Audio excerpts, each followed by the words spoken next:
오늘 통합 예배로 우리 또 청소년들이 함께 예배를 드려서 너무나도 감사드리고 또 하나님 앞에 영광 돌리는 일이 되겠어요. 특별히 말씀을 준비하는 가운데 이 말씀을 우리 청소년들에게 좀 많이 들었으면 좋겠다 하는 생각도 있었기 때문에 어떻게 참 타이밍이 참 하나님께서 준비해 주셨다 이런 생각이 또 듭니다. 제가 오늘 제목이 구약의 황금률이에요. 황금 하면 아주 좋은 거 느껴지죠? 근데 성경은 구약 39권, 신약 27권, 합이 66권. 전체 장수는 그것까지 뭘 알아요. 1189장이 있어요. 그 중에 절수가 3만 1000절이 넘습니다. 이렇게 성경이 방대한 내용이 기록이 되어 있는데 그 중에서 오늘 본문 안에 미가서 6장 8절 그 한 구절이 구약의 황금률이다라는 별명이 붙었어.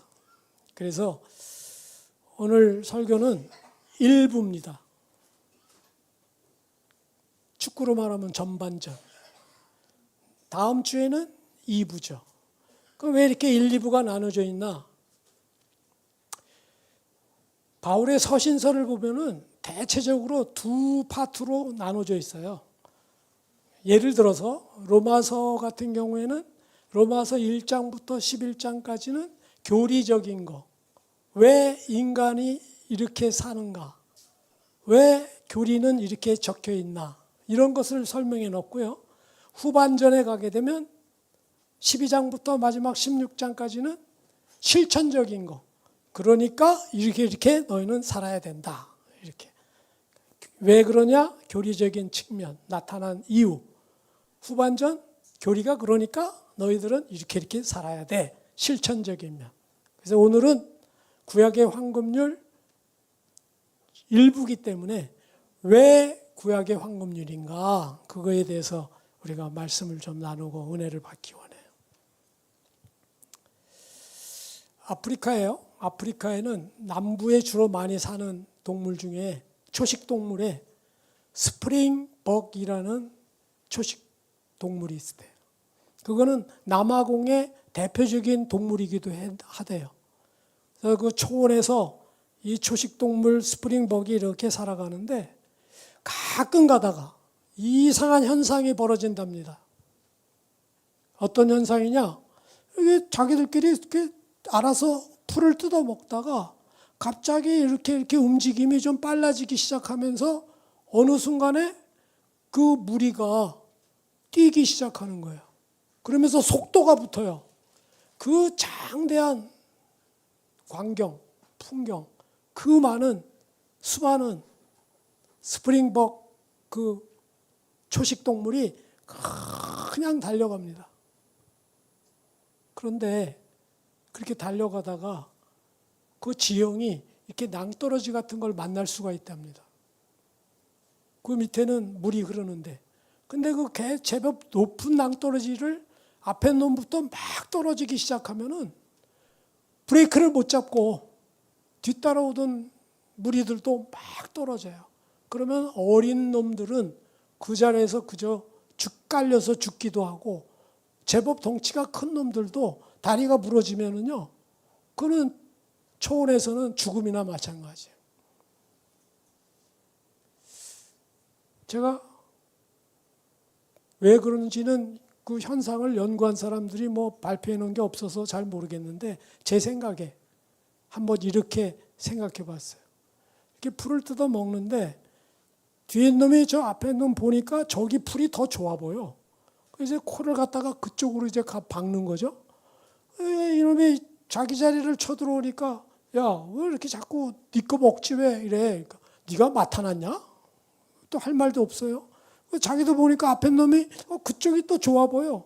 또 그쪽으로 코를 들이밀어요.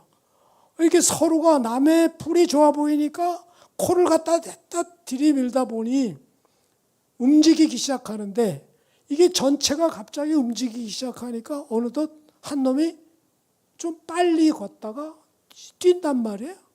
그러니까 뛰는 놈 보고 뒤따르던 놈도 또 뛰어. 나중에는 그 뛰임이 점점 빨라지면서 너 왜 뛰냐? 물으니까 네가 뛰니까 나도 뛰지. 넌 왜 뛰어? 다 뛰는데 어떻게 안 뛰어? 넌 왜 뛰어? 야, 그냥 뛰는 거야. 뭘 물어봐. 그러고 뛰는 거야. 그러다 이제 떨어져 죽는 거지. 현대인의 삶 같지 않습니까? 왜 그렇게 급하고 왜 그렇게 열심히 살아야 되는지 이유 불문 무조건 해. 왜? 더 좋은 자리, 더 높은 자리, 더 빨리, 더 멀리, 더 많이 이것을 또 증명해 보이기 위해서 모인 게 뭐예요? 올림픽 정신 아닙니까?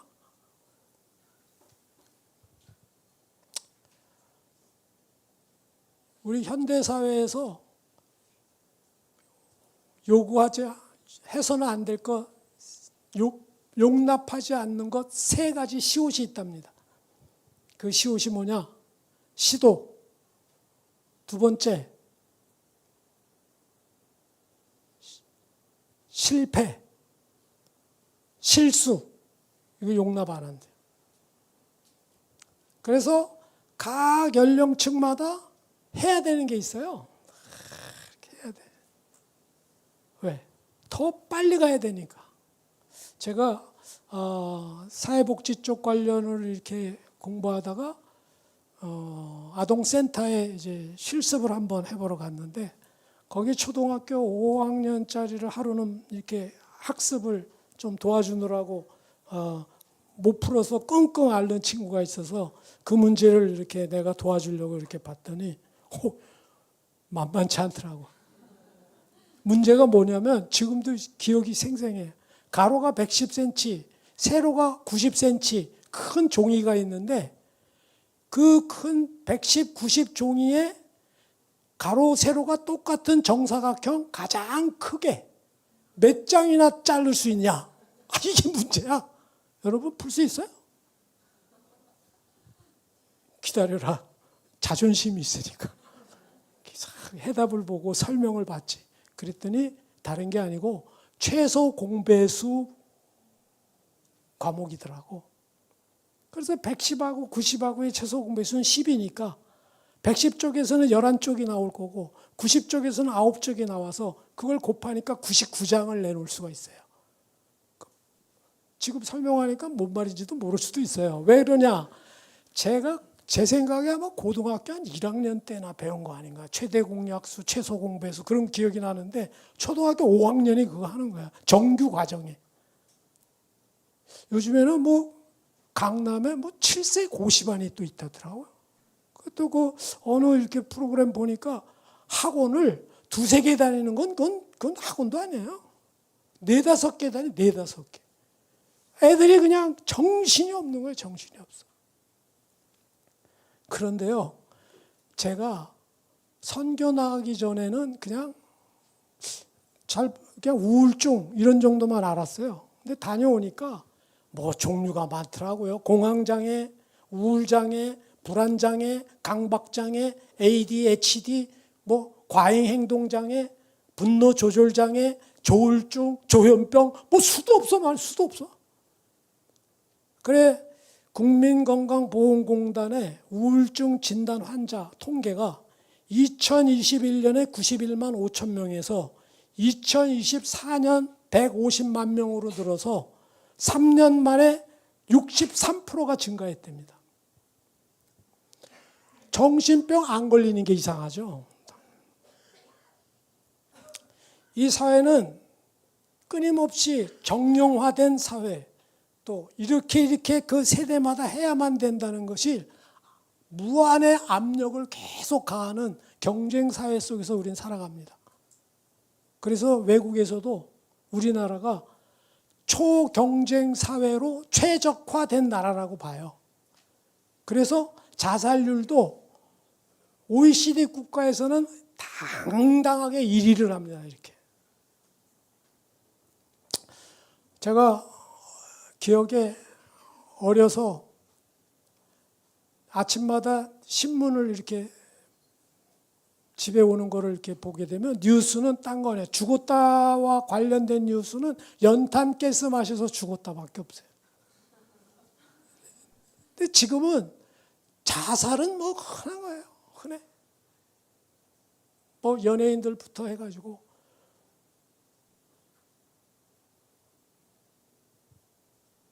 일본은 저희보다 한 30년 정도, 20, 30년 먼저 앞질러서 이런 일들을 비슷하게 겪으면서 새로 생긴 세대가 있는데 은둔형, 그거를 뭐라 그러냐면 히키코모리라 그러는데 은둔형 청년들. 지금은 다 중년 막 노년으로 가기 시작하죠. 근데 우리나라도 질세라 은둔형 젊은이들이 엄청 많이 증가하고 있어요. 그러다 보니까 그런지 새로운 용어들도 제가 요새 많이 배웁니다. 불멍이라 그래요. 나 이 불멍은 또 뭔가 했더니 그냥 불 앞에서 멍 때리는 거래요. 근데 그게 이렇게 여행이 나가서 그게 이렇게 인기가 좋대요. 그러다 보니까 또 매년 정기적으로 멍 때리기 대회가 열린대. 그래서 2025년도 올해죠. 올해 그 반포 공원, 한강공원에서 멍 때리기 대회가 열렸는데 참가율이 이거 경쟁이 이것도 장난 아니에요. 19,000 몇 명이 참가 신청을 했는데 그 중에서 고르고 골라서 120명을 골랐어요. 80팀 120명. 그래가지고 그 멍 때리기 대회를 하는 거예요. 하는 거 가만히 앉아 있는 거 가만. 근데 이게 인기예요. 왜? 이게 사회를 그대로 반영을 하죠. 생각하는 것 자체도 귀찮아. 좀 제발 내비로도.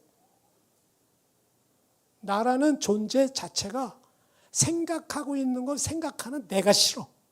이제 그런 마음이에요. 생텍쥐베리의 어린 왕자의 글에 이런 글이 나옵니다. 어린 왕자가 여러 행성을 돌아다녀요. 어느 날은 술 주정뱅이가 사는 별에 방문을 해서 술 주정뱅이에게 묻습니다. 지금 뭐 하세요? 술 마시지. 술 왜 마셔요? 잊으려고 마셔. 뭘 잊으려고요? 술 마시는 게 부끄러워서. 부끄러운 걸 잊으려고. 뭘 잊으려고요? 하니까 부끄러워서 그렇대. 뭐가 부끄러워요? 하니까 술 마시는 게 부끄럽대. 우리 스스로 자신들이 이 세상의 시스템 속에서 어떻게 우리의 정신적으로, 영적으로 피폐하고 망가지는 것을 아주 그대로 보여주는 것을 느낄 수가 있어요.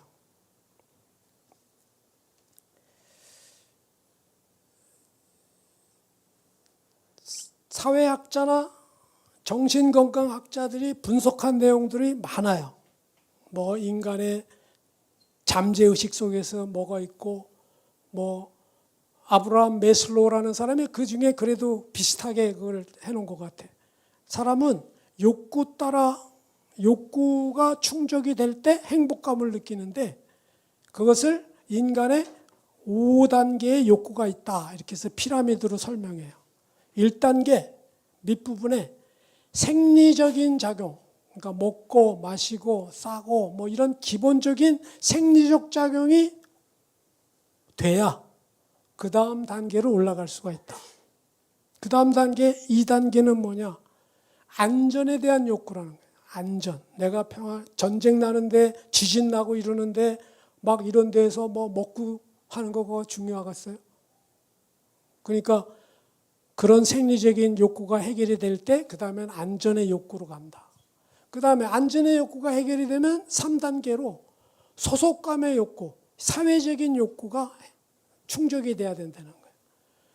그 소속감의 욕구가 또 충족이 되면 자기 자존감, 존중을 받고자 하는 욕구가 그 다음에 충족이 돼야 된대요. 그 자기 존중감, 존중받는 욕구가 충족이 되면 마지막에 5단계의 끝부분이 자기 실현의 단계래요. 뭐 그럴듯하지 않아요? 아무튼 그런데 제가 이렇게 책을 보니까 그거 다 안 맞아요. 그것도. 최근에 그 산동 수용소라는 그 책을 쓴 걸 보니까 그분은 2차 세계대전 때 중국의 산동에 있다가 거기에 일제 침략을 받은 그 중국 땅에 포로로 된 거예요. 그러니까 그 포로들은 뭐 거기에 장사로 온 사람들, 기업가들, 선교사들, 교사들 뭐 이런 많은 사람들이 미처 피신을 못하고 거기 있는 가운데 수용을 한 거죠. 포로 수용소로. 어느 선교 센터를 개조해가지고. 근데 거기서 이제 전쟁 중에 포로로 있으면서 자기 생각나는 것들을 글로 다 메모로 한 걸 나중에 전쟁 끝나고 책을 낸 게 산동 수용소예요. 거기서 생활해 보니까 뭐 선교사들도 마찬가지고 얼마나 이기적인지 몰라요. 뭐 1단계, 2단계, 3단계 그거 없어요. 일단 자기 자신들이 상황이 먹고 사는데 힘들고 열악한 환경에 처하니까 기본적인 상식을 벗어나는 행동과 그 욕 때문에 그 어떠한 방법이나 인간의 어떤 학문적인 거나 이거 갖고 해결이 안 됩니다. 우리 인간은 태생부터 죄의 뿌리 가운데 살아가기 때문에 우리 안에 있는 죄성 때문에 날마다 다른 사람하고 비교해서 상대적 빈곤을 느끼든지 어떤 때는 우월감을 느끼든지 어떤 거는 열등감을 느끼고 살아갈 수밖에 없는 거예요. 그래서 이 죄의 뿌리 속에는 크게 이게 두 가지에 이렇게 자라나는 게 있는데 그 한 가지가 자기중심성에서 나오는 이기심입니다. 우선 본성이라 다 우리가 갖고 있는 거예요. 어쩔 수가 없는 거예요, 이 이기심. 그런데 문제는 이 이기심이 상황에 따라 점점 자라기도 해요. 어떻게 자라? 탐심으로 자라는 거예요.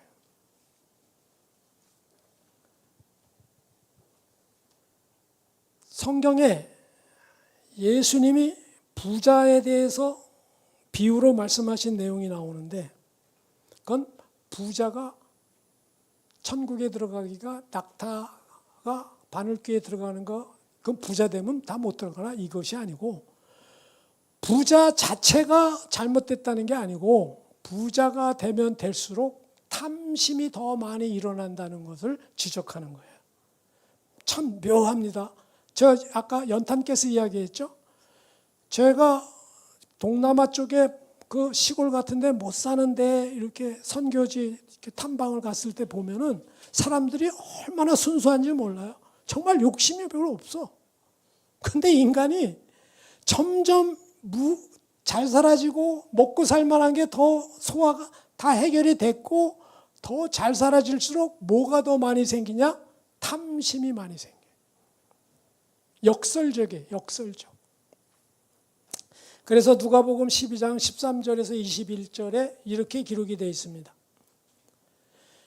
무리 중에 한 사람이 이르되 선생님 내 형을 명하여 유산을 나와 나누게 하소서 하니 이르시되 이 사람아 누가 나를 너희의 재판장이나 물건 나누는 자로 세웠느냐 하시고 그들에게 이르시되 삼가 모든 탐심을 물리치라 사람의 생명이 그 소유에 넉넉한 데 있지 아니하니라 하시고 또 비유로 그들에게 말하여 이르시되 한 부자가 그 밭에 소출이 풍성하매 심중에 생각하여 이르되 내가 곡식 쌓아 둘 곳이 없으니 어찌할까 하고 또 이르되 내가 이렇게 하리라 내 곳간을 헐고 더 크게 짓고 내 모든 곡식과 물건을 거기에 쌓아 두리라.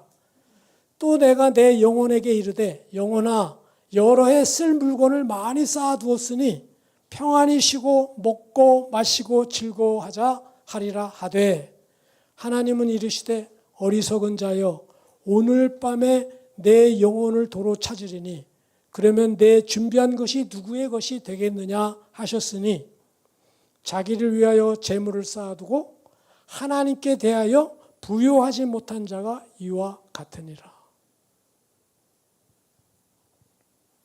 어느 어촌 마을에 바닷가 어부들이 물고기 잡으러 배 타고 나가게 되면 결코 혼자서는 감당할 수 없으니까 여럿이 협동해서 물고기 잡으러 배 타러 먼 바다로 나갑니다. 그러면 거기서 잡은 물고기들을 전부 육지로 갖고 오게 되면 그거를 나누는데, 덩치가 좋은 사람이 더 힘있게 많이 끌었다고, 많이 잡았다고 해서 그 사람 많이 가져가는 게 아니라 그 어촌에 사는 가족, 식구 수대로 다 아니까 나눠주는 거예요. 아주 평화롭게 잘 사는 마을이에요. 그런데 이상한 현상이 일어나기 시작했어요. 어느 날부터 고기가 점점 딴 데로 이렇게 빠지는 것 같아요. 분배하기가 좀 쉽지가 않아. 그 이유를 보니까 어느 한두 가정이 분명히 그 식구가 그렇게 많이 살지도 않는데 더 가져가는 거를 알게 됐어요. 이 현상이 점점 많아져요. 그래서 이상하다 싶어서 조사해 봤더니 냉장고가 들어오기 시작하면서부터. 그러니까 그분들도 할 말이 있어요. 우리 자녀가 너무 빼짝 말라서 더 먹여야 되겠다. 혹시 풍랑이 있는 날 우리가 물고기 잡으러 못 나가게 되면 어떡하냐? 그때를 위해서. 나름대로들 다 합리적인 이유가 있습니다. 그런데 그 합리적인 이유 때문에 이제 문제가 생기기 시작했어요. 성경에는요, 골로새서 3장 5절에 이렇게 기록이 되어 있습니다. 탐심이 곧 우상숭배니라. 아주 클리어해요. 아주. 우상숭배, 우리 집에는 황금송아지 없어. 우리가 누가 어디 불상에다가 절하냐? 우리 우상숭배 안 해. 그게 아니고 성경이 우리에게 지적한 우상숭배는 탐심이래요. 탐심. 우리 지구촌에는 약 한 80억이 살고 있는데 지구촌에 있는 지하자원과 식량 갖고 얼마든지 먹고 살고 남는 데입니다. 그런데 허구한 날 이 지구상에는 기아와 질병으로 헐벗고 못 먹어서 죽는 자들이 엄청 많아요. 이유가 어디 있어요? 가진 자들이 더 가지려고 하는 탐심 때문에 분배가 안 돼요.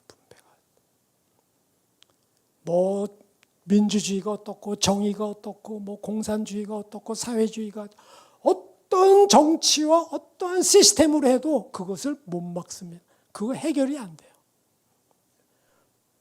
죄성 뿌리 깊이 있는 자기중심성에서 나오는 이기심이 발전해서 탐심으로 변하는 것은 이것은 죄성의 기본적이기 때문에 그게 해결이 안 되는 한 어렵습니다.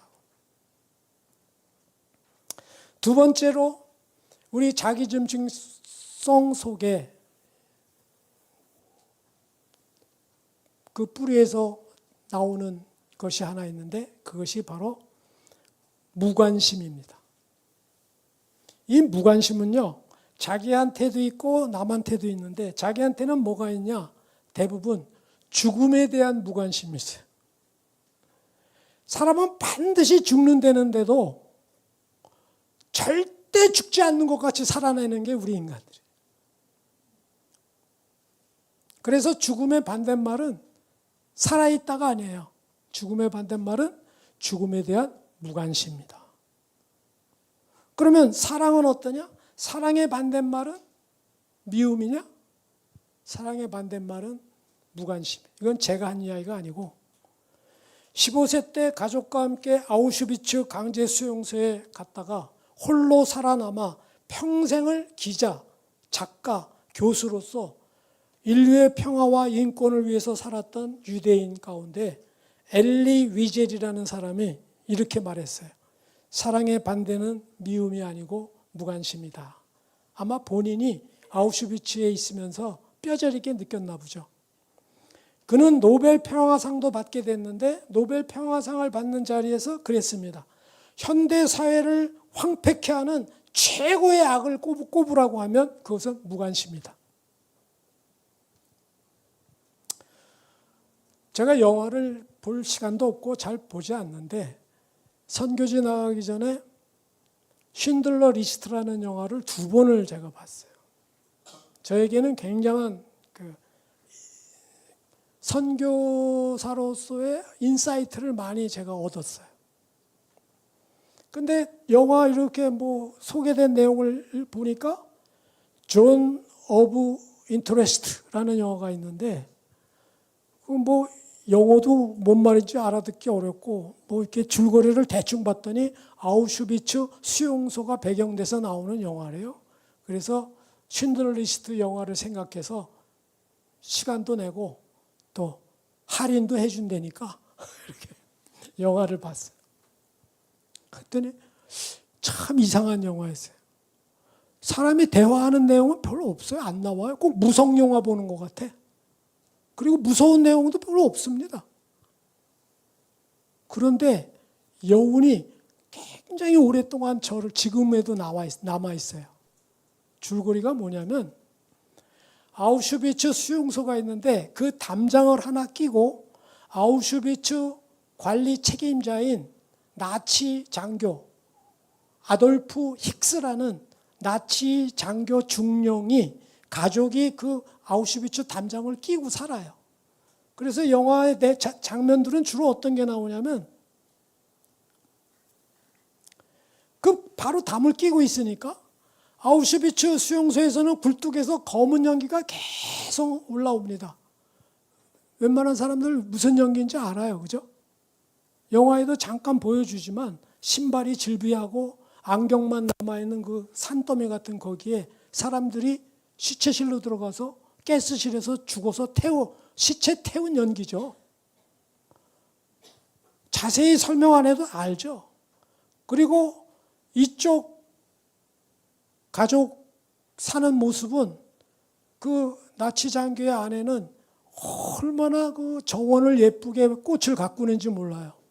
아주 성심성의껏 잔디도 깎고 꽃도 정원밭도 이루고 그러는 사이에 또 그 애들은 막 잔디밭들 뛰놀면서 거기 분수대에서 물 내서 막 물놀이를 하고 깔깔거리고 웃습니다.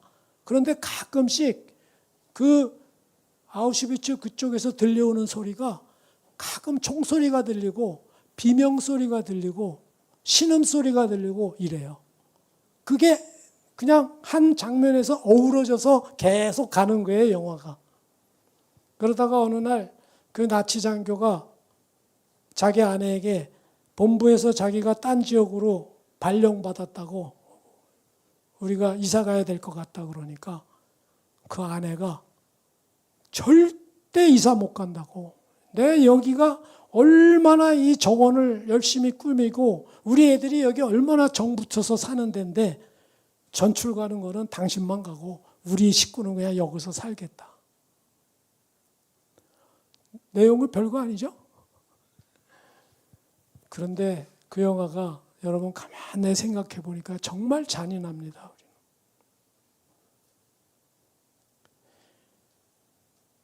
바로 같은 시대에 같은 시기에 바로 옆 동네가 어떻게 죽어나가도 우리한테 직접적인 것만 없으면 우리는 관심 없어요.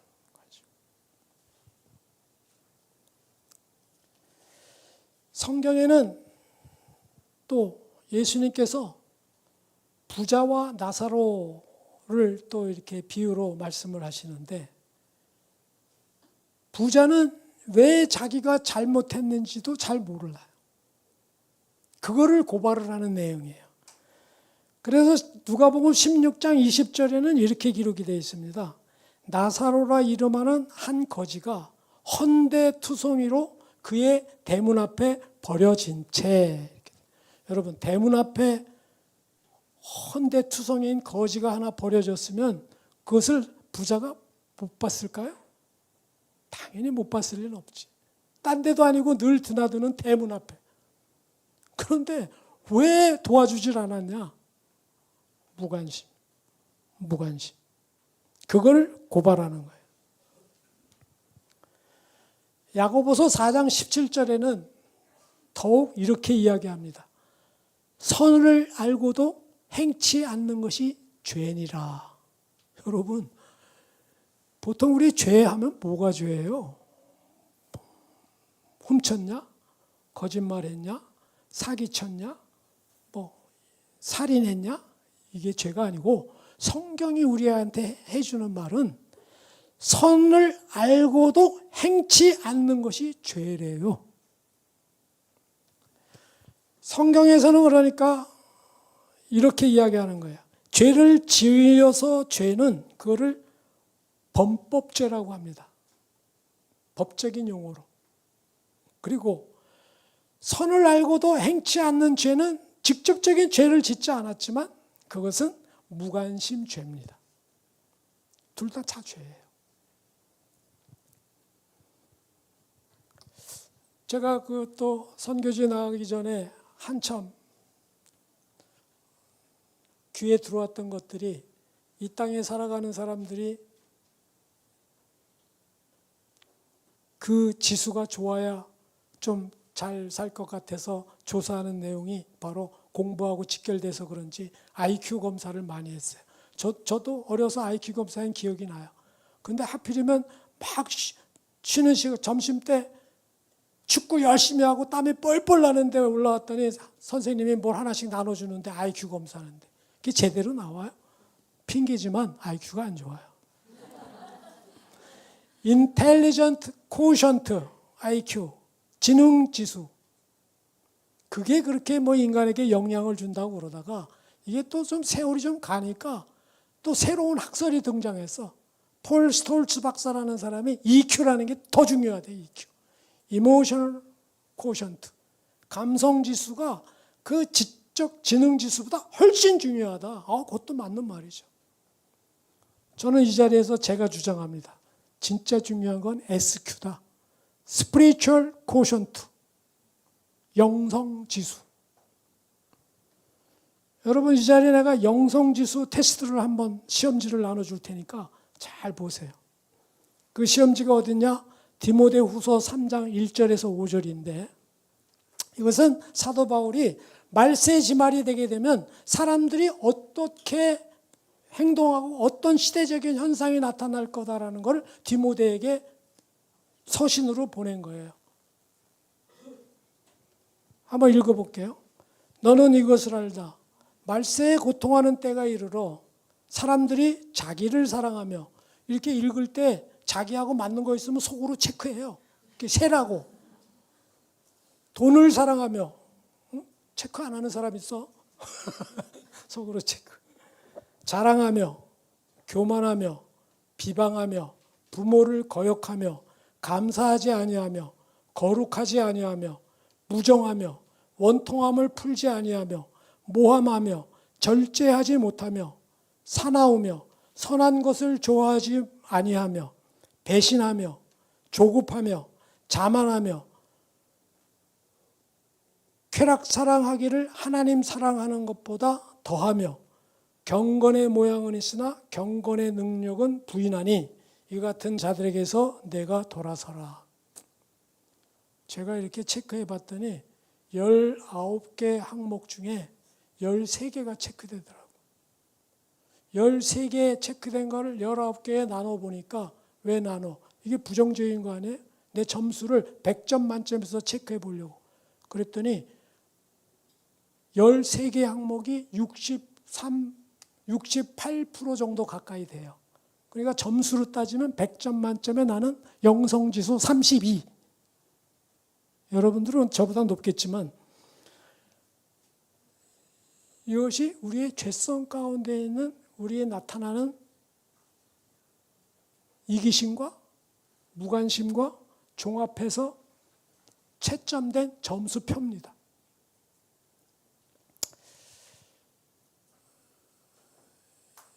이 안에 있는 죄성은 누구나 갖고 있고 어느 누구나 스스로가 해결 못하는 문제이기 때문에 우리 종교개혁을 일으킨 마틴 루터도 마찬가지였어요. 그는 아주 성스러운 성직자 사제였어요. 그래서 날마다 자기 성도들이 자기한테 골방에 와서 고해 성사를 받았습니다. 신부님, 저는 이러이러한 죄를 졌습니다. 그러면 자기는 심판관 같이 다 듣고 그러면 어떻게 뭐 봉사를 하세요? 어떻게 교회에다가 헌금하세요? 뭐 이렇게 하죠. 이것이 점점 아주 더 조직화되면서 나중에는 그 교계, 캐톨릭 교계 전체가 베드로 성당을 짓는데 돈이 부족해. 우리가 짓고 싶어져. 하나님의 영광을 위해서 지지. 우리가 대충 짓겠어? 하나님이 얼마나 이것을 기뻐하겠는데 더 잘 줘야지.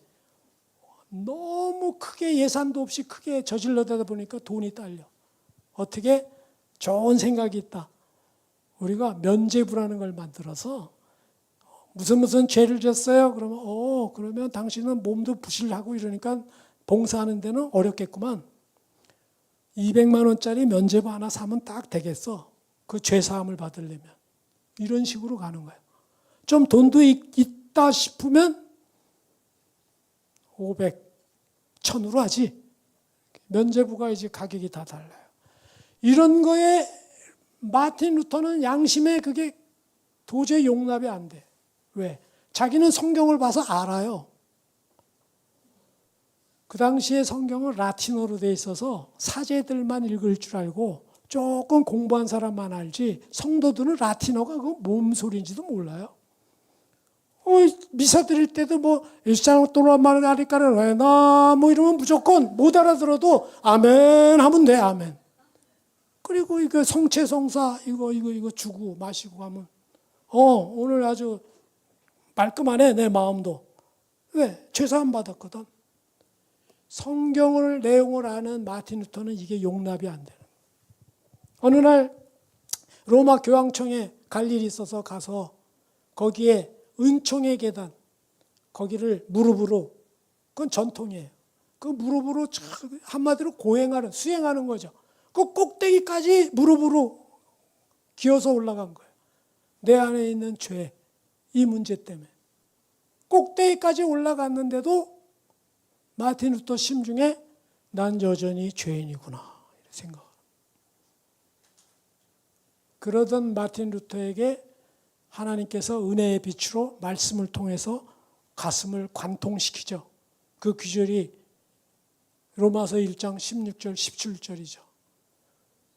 내가 복음을 부끄러워하지 아니하노니 이 복음은 모든 믿는 자에게 구원을 주시는 하나님의 능력이 됨이라. 먼저는 유대인에게요. 그 다음은 헬라인에게로다. 이 복음에는 하나님의 의가 나타나서 믿음으로 믿음에 이르게 하나니 기록된 바 오직 의인은 믿음으로 말미암아 살리라. 이 의인은 내가 이거를 어떻게 해서 해결하는 게 아니구나. 하나님이 나를 의롭다고 너가 죄를 고백하고 예수 그리스도의 피로 말미암아 이미 죄사함 받았다는 게 네가 믿어지고 그 안에서 확신이 생기면 이미 나는 죄가 없다. 내가 없다라는 게 아니라 하나님이 없다고 칭한다. 이 말이에요. 이 믿음을 갖고 그 다음에는 잘못된 이 신앙의 교리, 이 잘못된 이 제도, 교회 전통 이것은 잘못됐다. 그래서 말씀에 근거해서 비텐베르그 자기가 섬기는 그 성당의 문에다가 95개조 항목 이렇게 하는 거 성경 어디에 있냐? 이거를 붙인 거예요. 로마 교황청하고 그 시골의 그 말단 신부하고의 싸움은 그야말로 골리앗과 다윗의 싸움보다 더 상대가 안 되는 싸움이죠. 그러나 그 운동은 네덜란드의 쯔빙글리, 프랑스의 존 깔뱅 막 이렇게 번져나가기 시작하면서 가장 종교개혁이 개혁교회가 성공할 수 있었던 사실은 키포인트는 어디 있었냐? 마틴 루터가 안 되겠다. 라틴어로 된 성경을 독일어로 번역을 해야 되겠다. 그래서 종교개혁은 1517년인데 실제적으로 성경이 전체가 번역이 된 게 1534년이에요. 뭐로? 라틴어로 된 게 독일어로. 그거를 루터역이라고 그럽니다. 거의 17년을 성경에 번역하는 데 집중했어요. 사제 생활을 그러니까 성경 번역하는 데 다 보낸 거죠. 하나님께서는 참 타이밍이 기가 막히게 바로 몇십 년 전에 구텐베르그에 의해서 금속 활자 발명이 돼서 인쇄술이 막 발달이 됐어요. 그래서 성경이 일반 성도들에게도 막 돌아갈 수가 있었어요. 그렇게 아니었으면 절대 종교개혁이 성공할 수가 없지요. 그 성경은 나중에 1611년 영국에서 킹 제임스 버전이라 가지고 우리나라 말로는 흠정역이라 그래요. 여러분들은 어린 사람은 몰라요. 옛날 나이 드신 분들은 흠정역 성경 알아요.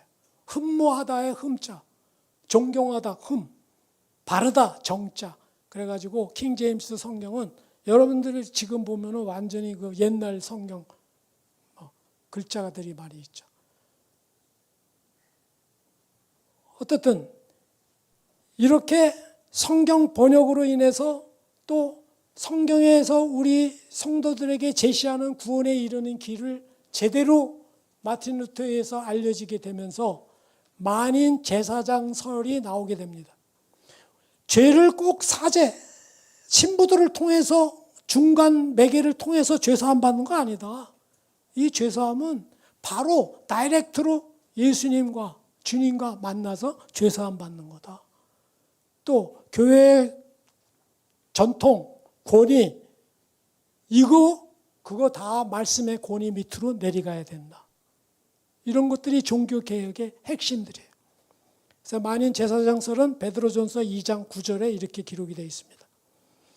그러나 너희는 택하신 족속이요 왕 같은 제사장들이요 거룩한 나라요 그의 소유가 된 백성이니 이는 너희를 어두운 데서 불러내어 그의 기이한 빛에 들어가게 하신 이의 아름다운 덕을 선포하게 하려 하심이라. 그렇기 때문에 이제 우리 개신교, 개혁종교, 크리스찬들은 중간에 누굴 통해서 주님을 만나는 게 아니에요.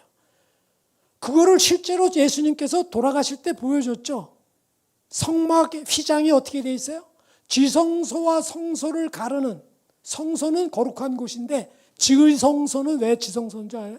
지극히 거룩한 장소. 거기는 대제사장들만 1년에 한 번씩 들어가는 장소야. 함부로 못 들어가. 왜? 지극히 거룩하니까. 그러나 그 휘장이 예수님 돌아가셨을 때 어떻게 됐어요? 위에서 아래로 쫙 찢어졌어요. 밑에서 위로 찢어진 거 아니에요? 왜? 사람들이 찢었다고 할까 봐. 위에서 아래로 찢어졌어요. 더 이상 주님에 가까이 오는 길이 막힘이 없다 이제. 그 말은 반대로 너희 죄사함을 받지 못해 하나님의 자녀되지 못하는 자는 중간 다리가 없기 때문에 저주와 심판도 바로 받는다 이 말이에요. 아주 중요한 겁니다. 그래서 이 개혁종교는 1517년 이후부터 그동안 사도서부터 이어져오던 소위 말하면 캐톨릭, 구신, 구교 거기에 교리와 새로 된 개혁종교하고의 교리적인 어떤 다툼과 마찰이 계속 있게 되었습니다. 100년 이상 가게 됩니다. 쉽게 말해 역사에서는 신구교의 싸움이다 이렇게 나오죠. 안 되겠다 싶어서 영국 청교도들을 중심으로 이 신앙을 핵심을 우리가 좀 하나로 묶어야 되겠다. 왜? 성경에는 방대하죠. 하나님에 관련된 건 신론, 예수님에 관련된 건 기독론, 구원을 어떻게 받냐?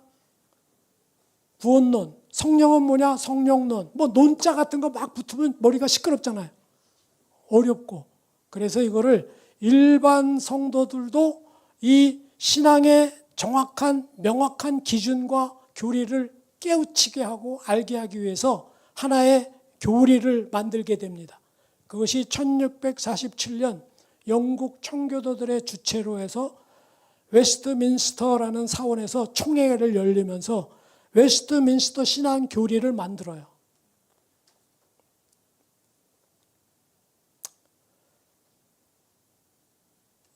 이 웨스트민스터 신앙 교리가 우리가 지금 믿고 있는 신앙의 교리, 우리가 믿고 있는 이 개신교회, 특히 장로교회 핵심 기반이 되는 교리입니다. 그 웨스트민스터의 교리 33개의 항목으로 이루어졌는데 그중에 1항 1문 첫 번째 질문이 뭐냐?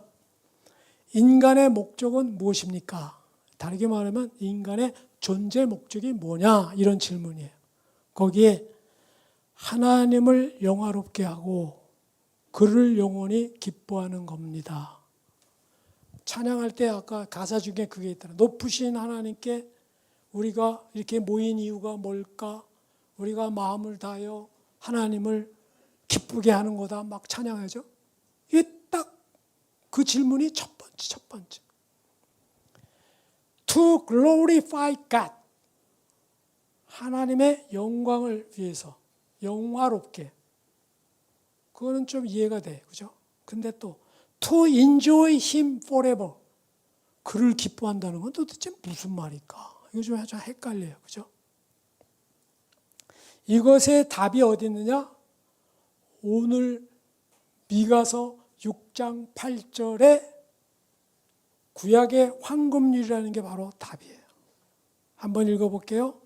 사람아 주께서 선하심을 내게 보이셨나니 여호와께서 내게 구하는 것은 오직 정의를 행하며 인자를 사랑하며 겸손히 내 하나님과 동행하는 것이 아니냐.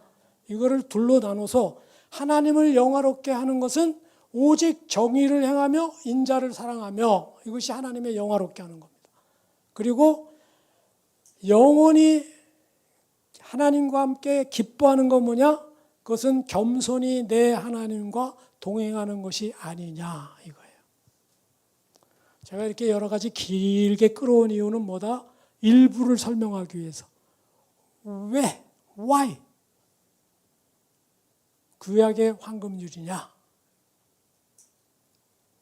그런데 저는 제가 선교지 나가기 전만 해도 단어가 이게 개혁, 이게 성경이 막 바뀌어 있어가지고 마음에 안 드는 구절이 있어요. 뭐 더 훌륭한 사람이 번역을 했는데 제가 마음에 안 든다고 뭐 어떻게 되겠어요? 그런데 다른 게 아니고 정의를 행하며 할 때 그 정의는 히브리어로 ጼ데카라 그래요. ጼ데카는 하나의 어떤 개인적인 법률적인 그런 의미가 담겨 있어요. 그런데 제가 선교지 나가기 전에 성경은 이게 공의로 되어 있습니다.